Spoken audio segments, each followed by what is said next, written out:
back to back.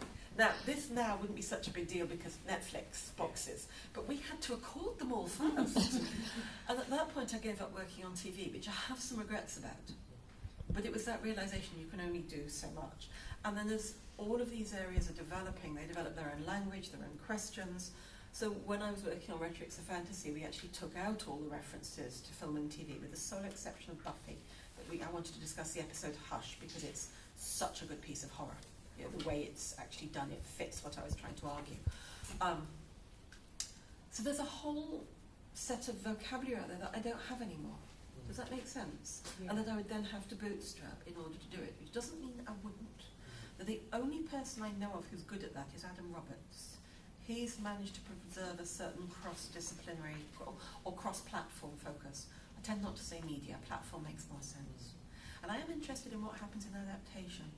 And children's literature is really problematic because for some reason they think they can wreck our favourite children's novels in a way they would never wreck Jane Austen. And then they wonder why we absolutely hate them for what they did to Susan Cooper. Sorry, ex-student of mine. So there's all sorts of issues. And then there's also separate issues about what you can and can't do on a platform. So when I used to teach the MA in creative writing, we used to put TV series into a module called long form and films in a module called short form, because most movies are just short stories, which is why the adaptations that work best are the ones based on short stories, like Arrival, which is amazing, by the way, despite my comment about the one line. Whereas the ones that fail are often based on novels, because you can't pack that much philosophy into a movie. And good science fiction is philosophical science fiction. Strip out the philosophy and it's just cowboys in space. And I've got time for cowboys in space. I love Star Wars as much as the next person. But science fiction is philosophy fiction, if it's anything. So there's problems. And Adam Roberts had a go at me, rightly, I think, for expecting a platform to do something a platform couldn't do. So yeah, I'm rambling. That's good. I hope that helps a bit. Yeah. Fantasy art I find fascinating. Games I don't understand at all. I gave up games because it was my PhD thesis on gaming. It was that simple. And I never went back to it. And now again, it's a world of its own, with language of its own. I've got a colleague, Esther McCallum-Stewart, who's doing some really good work on narratology in gaming. But even so, everybody agrees that nobody's quite figured out how to talk about storytelling and gaming yet. They're working on it, and nobody's actually got it yet. How do you do it? The problem is we don't know what the breakthrough will look like. And then one day somebody will get it right, and it will seem totally obvious. I have to say, you know somebody's made a breakthrough when you look at it and you go, duh, why didn't I think of that before? Yeah, really, this is one of the mistakes people make on theory. Really good theory is not complicated stuff that you sit there scratching your head thinking you have no idea what this guy is talking about. It's the stuff that makes you go, damn, that's obvious. Fair point. Well, I'm quite interested actually about storytelling and gaming. I've just thought I don't know anything about gaming. I know loads. I've never actually thought to pull that into my thesis, and now I regret having that thought. A lot. Are you thinking of board games or video games? Both, which is upsetting. I've only pulled in like role playing, like D&D and Warhammer Fantasy and things like that because of its influences. Here's an example of when it's a mistake to criticise something. So Jo Walton's a friend of mine. She's a fabulous critic. She's written some gorgeous pieces on Heinlein. But I was reading her piece on Friday this morning, which is, like her, it's one of my favourite novels. And she says, and the problem with this book is it has no plot. And I'm thinking, well, she's right. But of course it has no plot. It's a picaresque. Picaresques don't. It's a non-criticism for the form, if that makes sense. So that's what I mean, that you can end up... you want to know where Mike and I argued, and we never talked about that. Okay, Mike and I have a really big issue about whether science fiction and fantasy for kids should meet the criteria that science fiction and fantasy for adults should meet. Now, this actually matters more in the science fiction field, because fantasy mostly does, but science fiction mostly doesn't. And his argument is that children's literature is a separate thing. And my argument is that we want the kids who will grow up to read science fiction to be tempted into it. And if they pick up kids' science fiction and go, this is dumb, they won't be. So he says my argument is an imposition, and I think he's talking nonsense. And we've had that argument going for 15 years or more. It's less pertinent to fantasy, where the values of children's and adult fantasy match much more closely. By values, I don't mean morals, I mean expectations of the world. So a basic example, current children's science fiction has a tendency to be quite fatalistic, dystopic, you can't do a damn thing, and you need to be a special snowflake to fix anything. I am so sick of dystopian science fiction. Adult science fiction is nothing like that. It assumes the future may get better, or even if it doesn't, we can do something to intervene, that we are active agents in the world, and by the way, we mostly need to work as groups to change anything. Very different values. So there's a book by Jean de Pauw called City of Ember, which got a lot of coverage, and which I hated, because it's so full of wrong things. So the premise is, a bunch of people have been down underground for 250 years. Okay? So, problem number one, they're using a wind-up clock to mark the passage of time, and somebody forgot to wind it up. Why? Why wouldn't you use a nuclear clock?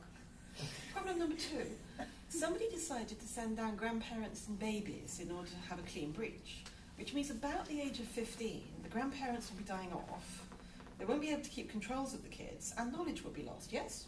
But that doesn't matter because they're assigning jobs by lottery, which is exactly what you do when you want a highly skilled workforce, yes? Okay? Then it turns out that there's only one route out. It's been written on a piece of paper, which has been placed in a box, which was given to one family to hand down through the generations, and a baby got hold of it and chewed it up. But they accidentally find the tunnel out, where inside they find candles and a box of matches. Now, first of all, it's amazing that the matches work after 250 years. I don't know about your kitchen matches, but mine don't work after a month. And fire damp anybody?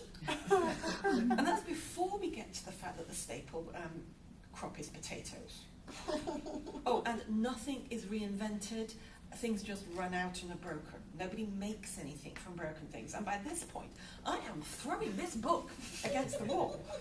And people kept saying to me, oh, but children love it. Yes, but which children? Not the kids who are going to grow up to like science fiction. They're going to be throwing it against the wall. And that's the kid lost to science fiction. In fact, one of my big bugbears, by the way, is anything that goes, children like it. If you would not say, oh, adults like it, don't say it. All children are different. They have tastes. They develop ideas. And what I discovered from my research is it's not that kids grow into science fiction, it's that they grow out of it. All kids like science fiction and fantasy. It's just that by 10 and 11, quite a lot of kids no longer find it as interesting. And fascinatingly, that matches with patterns of education and career choice. Scientists decide first. Kids who grow up to be scientists have usually decided by about the age of 10 or 11 that they really like science. There's people like me who really like science and want to be a scientist and turned out to be absolutely crap at it. But that's another matter. But related to that, kids who go into things like social work decide last because your empathy circuits don't click in until you're about 13 or 14. And that's now been established by lots of wonderful neuroimaging. So a lot of our ideas about when to start teaching things, kids are actually totally ass backwards. We should be teaching them the periodic table at the age of 5 when they think memorising things is really exciting. And lots of analytical empathy and Shakespeare when they're about 15. Sorry. You can find this rant in the Intergalactic Playground.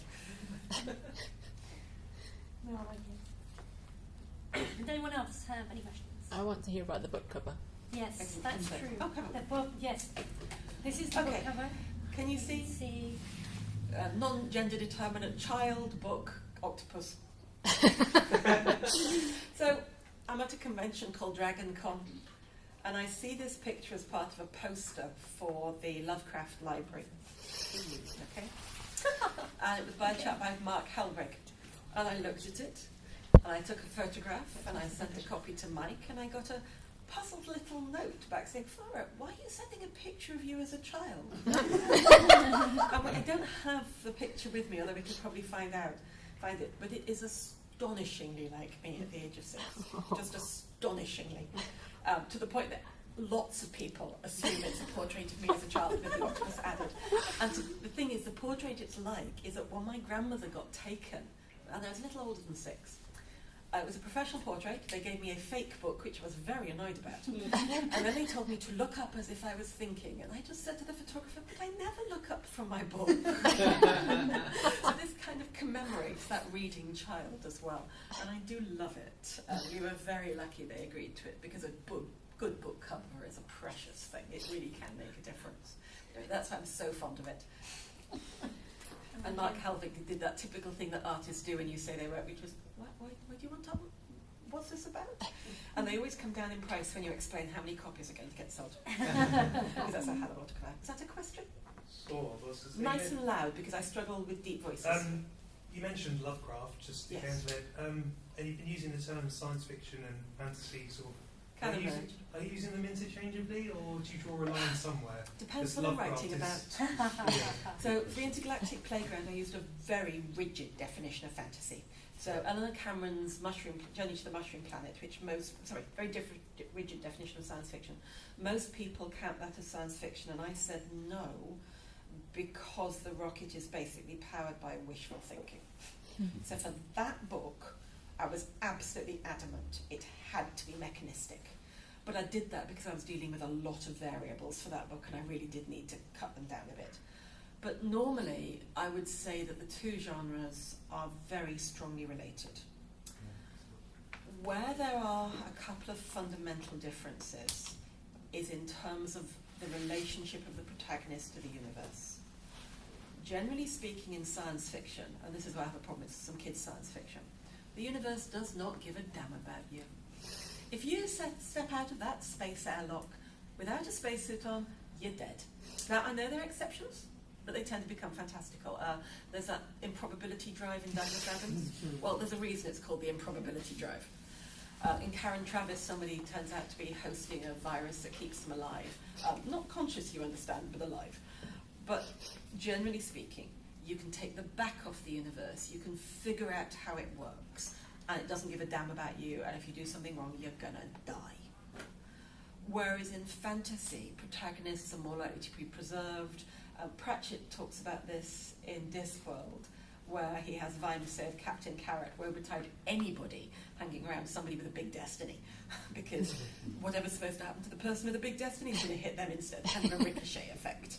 And there's a number of writers, in fact, who've talked about this, the sidekick effect. So there are differences like that, and the fantastical world tends to stay mysterious, although again there are exceptions. But otherwise, I'd say they come from the same impulse. But often the voice is different.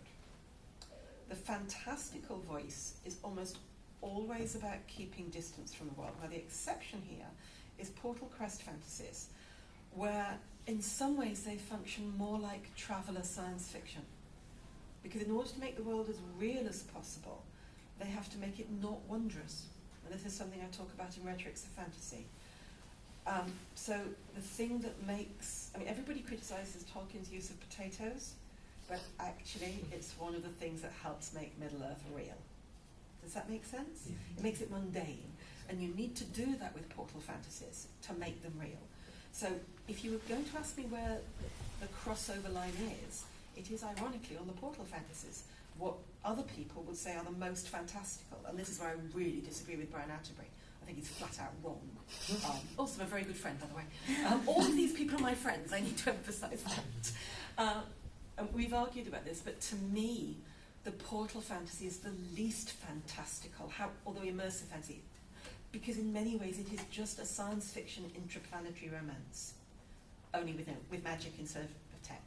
Do you have an example of a portal fantasy? Oh, Narnia. I was trying to think of something that wasn't Narnia, yeah. or Guy Gavriel Case stuff, the one, the Fiona Val Tapestry. A portal fantasy is one where you just go through into another world. I was trying to think of something that wasn't Narnia. I thought that was too obvious. There are far more children's fantasies that are portals. One of my students is desperately trying to find some adult ones. There aren't many, and I think that's maybe one of the reasons why. And they can be very, very good. I'm not criticising them, but in many ways they do function more like science fiction, or they function like travel. Sorry, I get mild aphasia, and I've had migraine all day, and I think it's triggered it. They function like travel narratives. We go into them, and in order to build the world, they say obvious things Like, look, there's a temple over there. It is the temple true. You need to sacrifice sausages. You know, it's that kind of thing. And it's mundane, and it's quite hard to write a portal fantasy effectively in the kind of mysterious language you might use for Lovecraftian intrusion fantasy, for the kind of liminal stuff where everything's on edge,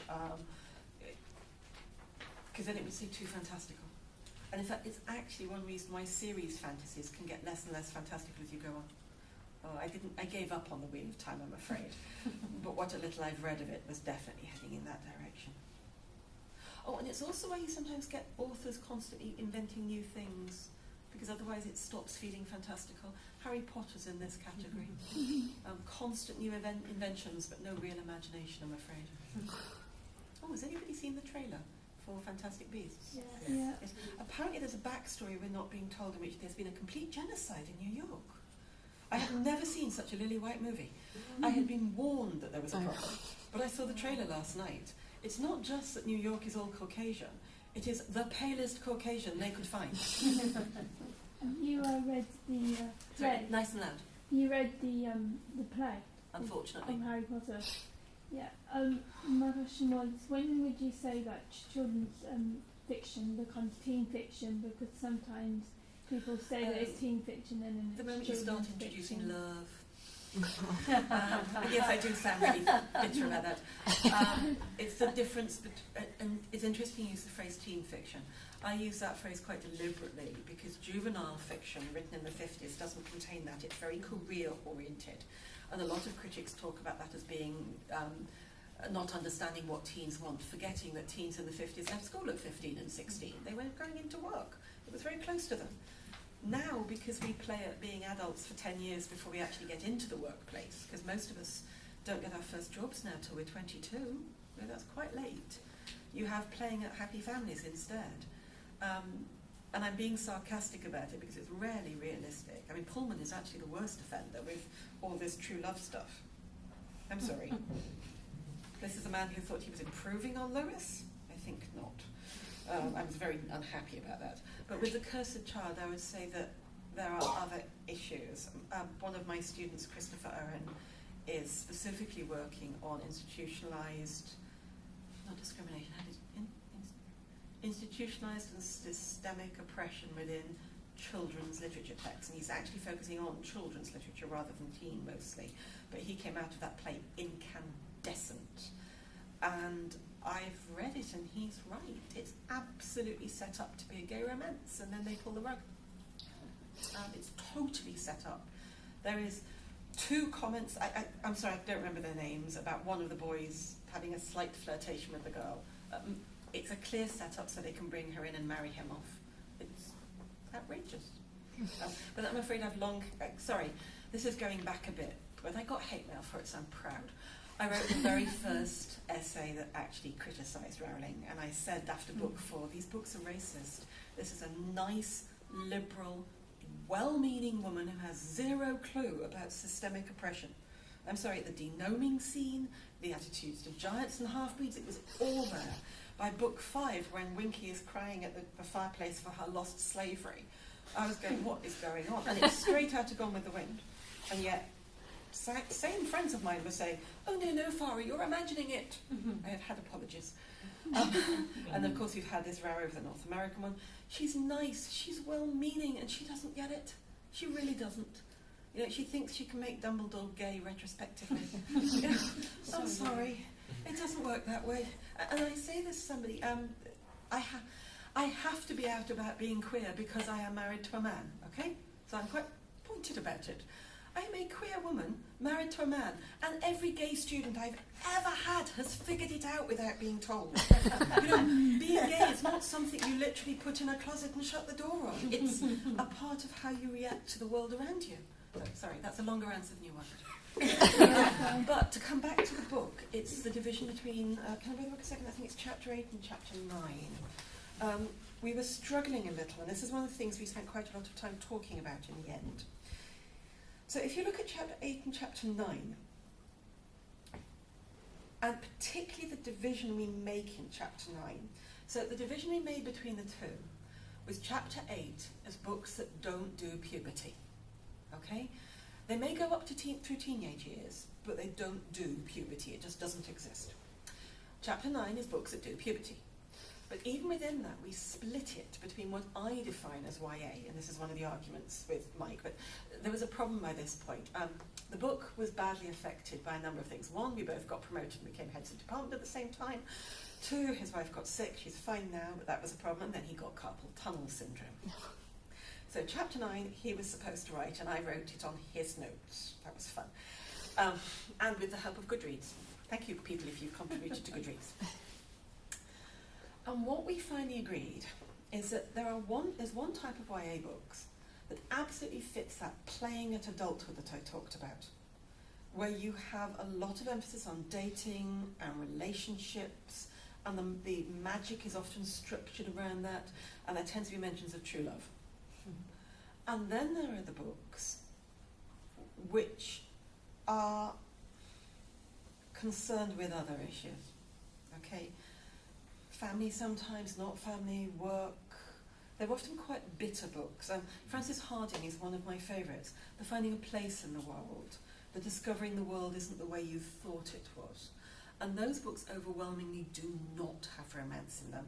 Or if they do, as in some of Rhiannon Lasseter's work, Bad Blood, for example, which is a very folklore balladry-oriented book if you're interested.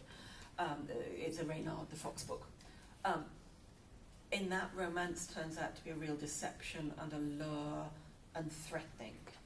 So there was a real division there between those YA, as part of the magic, you meet the man of your dreams, so as a man, they're very heteronormative, very heteronormative. There's some exceptions, but it is astonishing. Oh, and one thing I should say, it's even worse in kids' science fiction. Some of this stuff has the moral values of the 1950s. It really is. And you can, if it's an American book, you can forget the A word. You really can. Abortion is the big taboo in American teen literature. And if somebody does get pregnant, I think the worst example, they always get punished for it in some way. The worst example involved the girl having her boyfriend dying, having the baby on a school trip, and the baby turning out to be disabled. Yeah, we are going to totally punish this girl for getting pregnant. But it's one thing to have a discussion of abortion and decide not to do it for whatever reasons. It's another to pretend the procedure doesn't exist. And these books wiped out.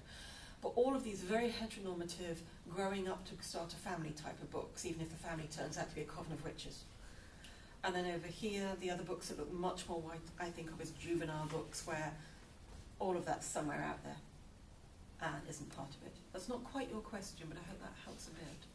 And it is interesting. The British don't tend to have gone the route of the YA romance to quite the same degree, but then we don't do proms for 8-year-olds. Never, I mean, I'm sorry, I'm very bitter about the American election. I'm an American historian by training. One of the things I had to learn to live with when I went to the States was levels of misogyny on the street, in offices, in universities, that I have simply never experienced in this country. And again, I'm not saying there aren't problems, but the degree to which it was just embedded. I had a problem with a class where, and this is where having absolutely no shame whatsoever is quite useful.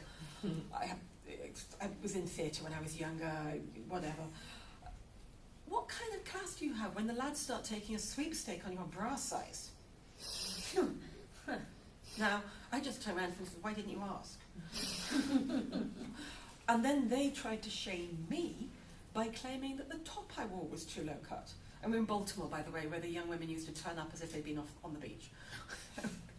Wearing almost nothing. So a lot of that is built into this fiction, which even when it's quite liberal, feminist left-wing, is dealing with a level of body shaming, but institutional requirements of heteronormative romance, that even when they're writing against it, they often do it by bringing in gay romance, which is fine, but the expectation of romance is kind of rigid. You don't find that so much in the British material. If you haven't read Frances Harding, by the way, she's my top pick. Going back quickly to Portals in fantasy. 10 more minutes. I know. The two I just thought I've been thinking of is Raymond Feist's Rift War books and Chronicles of Amber by a man whose name I have no Roger Zelazny. Yes. Sorry? Roger Zelazny. Roger Zelazny. No, I still didn't catch that. I'm very deaf. Sorry, it's Roger Zelazny. Oh, thank you. Yeah. Oh, Chronicles of Amber. Yeah. Thank you. Not Two enough sets of- consonants, so I couldn't hear it. Yeah, I was just trying to think of other adult fantasy portals, and they're the only two I've got. They are very uncommon. It's not a term I've heard before. I was just interested. Oh, okay. Oh, Portal Fantasy is actually Tom Shippey, not me. Portal Quest Fantasy is me. Yeah. I'm the person who suggested that a lot of quest fantasies work the same way. You start off with your assistant pig keeper in his village, and then he leaves the village, and it might as well be stepping across a portal. So that for all, everybody talks about Lord of the Rings as a full fantasy set in an immersive world. As long as it's told from Sam and Frodo's point of view, nope. Because I get that, yeah. they don't know where they are. Does anyone else have any questions? Oh, can I just say something about rhetorics of fantasy? Because I see this mistake very often. People quote me as if they're obliged to agree with me. Make sure you read the last chapter, in which I specifically say, argue back, right? And just because I say a book belongs somewhere doesn't mean I'm right. And whenever you're reading a major critic, just remember they can still be talking bollocks. Right? I mean, the more I look at how... Okay, I want to explain Atterbury's fuzzy set, and I'll talk about this in the article Mervyn Peake wrote. The problem with Atterbury's fuzzy set is not the theory itself, which is great. It's a fuzzy set of fantasy with a centre, and you go out and you get this fantastical. It never occurred to him to question the pool of people he asked to identify core fantasy. And his pool was made up of men of his own age who'd read fantasy in the same period after The Lord of the Rings was released in the States. And the point I made is if he'd gone back 20 years, he'd have probably got a very different response. So it's not that his theory's wrong, it's that his data gathering is really flawed. Now, in our area, our data gathering is always really flawed. We're not sociologists, and frankly, we're looking at people's opinions. But if you're going to do something like that, acknowledge the flaws, be clear. So the problem, for example, with my science fiction survey was I never meant it to be that kind of survey. It was supposed to give me some ideas of questions to ask of my own material, and actually ended up throwing up really interesting stuff. But there's things I can't tell from it because I didn't ask the question the right way. Okay? There's stuff I don't know. And I also made some decisions about when to cut my age ranges, which actually proved uncannily useful in that it marked the shift to people preferring fantasy, but it's hidden other things. So just always be honest about how you collect data, where your pool is, and the consequences of that. Oh, sorry, Sebastian. Oh, sorry. I can ask it afterwards. Okay. It's just, I was wondering, just really from a writer's perspective, what... So look at me. Sorry. Nice and loud, nice and slow. Okay. Are there particular themes in fantasy that you think are now completely played out, and until somebody comes along and does them much better, you'd really hope never to see them again? Anything in the first person, frankly. It's not a good position for fantasy. It leaves you stuck in the portal quest or whatever you're doing. Themes, though. Themes. Could do without the growing into the lone special snowflake. And I'm pretty sure some of this is a function of smaller family size. So children's fantasy always used to be ensemble fantasy. And that's because almost nobody came from single child families. Now large numbers of people do. And that is enhancing the special snowflake effect. And Channing Mayville tried to reverse it in Undone, and I wasn't convinced. It still didn't work. Other themes, finding your true self. Most of us don't do that to the day we die, frankly. I mean, I mentioned the job shift. I went in and sold myself as a generalist, and they believed me. Now I have to prove it. And that idea that you find your true self at the age of 14, ooh. But otherwise, I don't know. I think I'm fed up with zombies. But I never found them very effective. I'm not very keen on horror in the first place, just because I think it gets boring. Horror doesn't work well. I'm not really answering your question, am I? You're working towards it. Towards it. I'm just trying to think. Is there anything that I've got to the point that if I pick it up, read the blurb, and I put it down again, And that's definitely true. So what have I picked up and put down? I thought, oh God, not another one. We're saying zombies over here. Sorry? Zombies. Anything like vampire fiction that's Oh, going I to quite take in like vampires, I Dracula have and to admit. You're not a teenager. no, but like the teenage like vampires like Twilight. Yeah. I don't. Although I like Catherine Jinx. Have you read Catherine Jinx? I can't remember the title, but this girl's been turned into a vampire about the age of 15, and she's been stuck living with her mother ever since for the past 40 years. The Reformed Vampire Support Group. It's a very good book. It really looks at what being stuck as a teenage vampire in our modern bureaucratic society would actually be like. So that works really well. I struggle a little. I don't know. Mostly I'll give anything a go. Really, I just wish fewer people would write it. Awful thing to say.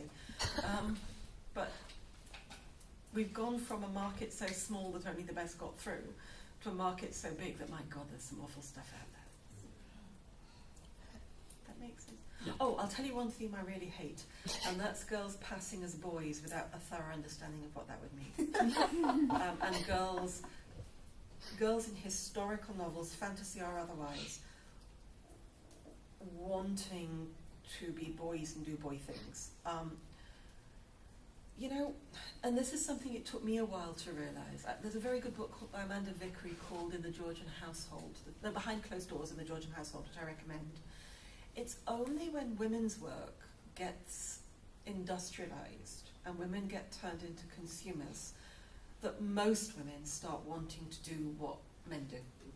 Because women's work used to be really genuine and really challenging and a real thing that was highly respected and highly valued.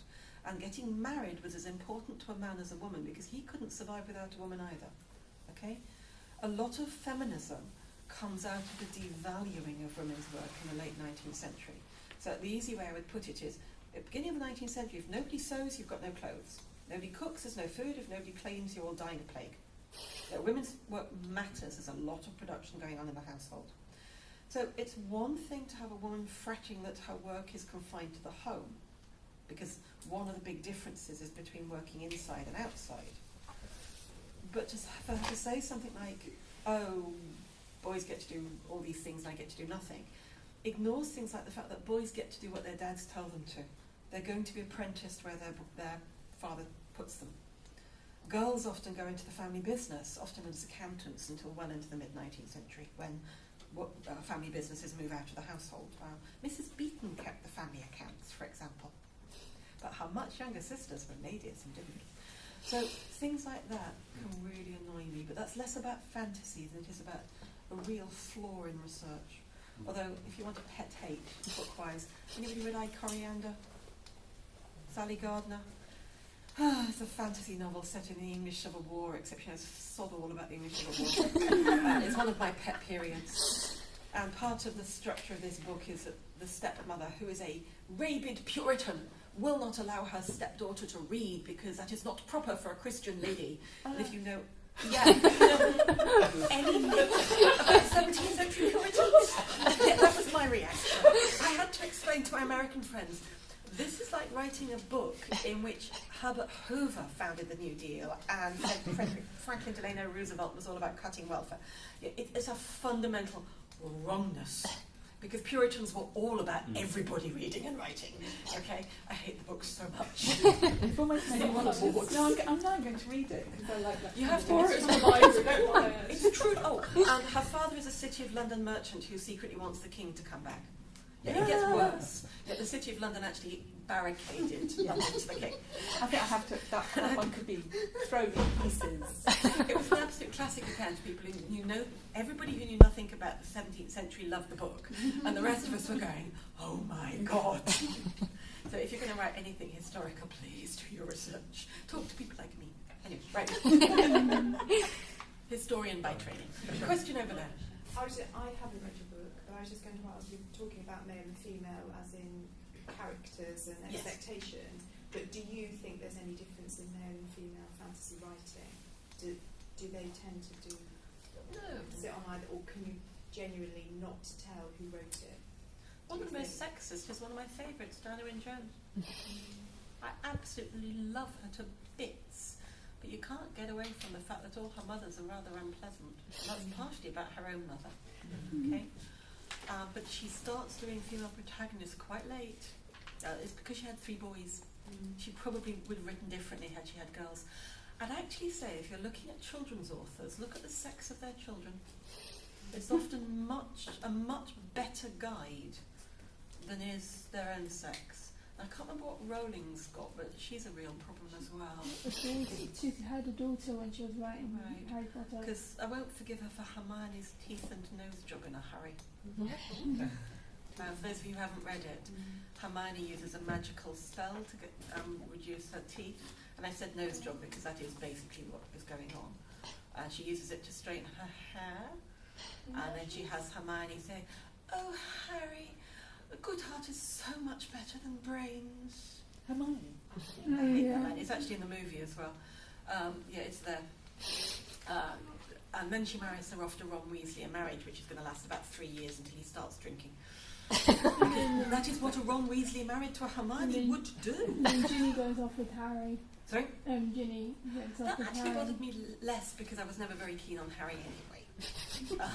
Can I tell you, Harry Potter? I worked at HarperCollins. It wasn't me that did it, but a friend of mine rejected Harry Potter because it was too derivative of Diana Wynne Jones. Incredibly derivative. And she wrote this superb thing saying, "There's no way this book is almost copied, but worse than Diana Wynne Jones." Because obviously HarperCollins published Diana Wynne Jones at that time, so she thought worse than that. The book that came out the year before by Eva Ibbotson called you read this, the Secret Under the Stairs? It's almost the same book. A boy called Harry, living under the stairs, being punished by his cruel aunt. I think it's The Secret of Platform 13. Sorry, thank you. Ibbotson, It's The Secret of Platform 13. Oh. It came out the year before Harry Potter, and if anybody had a claim for plagiarism, Eva Ibbotson did. I have to say, my friend now lives in Australia because she left. No, okay, so here is my theory, which you can take as read, and it's one I came to when I was teaching bestsellers. And I noticed that the students who liked Dan Brown were the slow readers. No, not necessarily weak students, but slow readers. And I realised that the students who hated it were the fast runs. Because the problem with Dan Brown is that at the beginning of each chapter, there's a recapitulation of the previous chapter. And that's cool if you're reading a chapter a night, and awful if you're trying to read it in one sitting. And then I realised that the same is true of The Hitchhiker's Guide to the Galaxy. And then I started looking at Harry Potter, and I think there is such a thing as an entry-level text. Now, I don't mean anything insulting by this, but it is a text whose language, plot, and storytelling narrative is accessible to everybody. And that is simply not true of the likes of Diana Wynne Jones, Philip Pullman, or William Mayne, or Michael Morpurgo, all of whom write for kids who really, really, really love reading. And there is a place for all of that. But if you want to write a bestseller, you have to write the entry-level text, because that way you get everybody. You get those people who just love the big, really experienced readers, are willing to give the writing a free pass in exchange for good storytelling. Because I've never said she can't tell a story, she can. She's a very good storyteller. And then there are the people for whom that very solid writing that has me going, "Oh, for God's sake, get on with it," is exactly what they need at the pace they're reading to keep them in touch with it. So I often say that there's no such thing as bad writing as long as it's the right writing for the thing you're trying to achieve. And that's what I talk about in Rhetorics of Fantasy, that if you want to write a Portal Crest fantasy, this is the technique you have to use. But if you use that technique for a horror novel, the horror's not going to work. It's going to fall flat because you're describing too much. Horror has to keep stuff back. It has to keep you worried. So, yeah. Kind of interesting. Oh, and it helped that they put a non-fantastical cover on the first book. At the time, children's fantasy was in the doldrums, it wasn't selling well. If you look at the book at the first cover, it looks like a Jennings book, it looks mimetic. You wouldn't know it was fantastical till you opened it. So I'll have to go and see Arrival now. Glad you gave it the thumbs thumbs up. up. Because Yeah. I want to leave time to say a very quick hello to my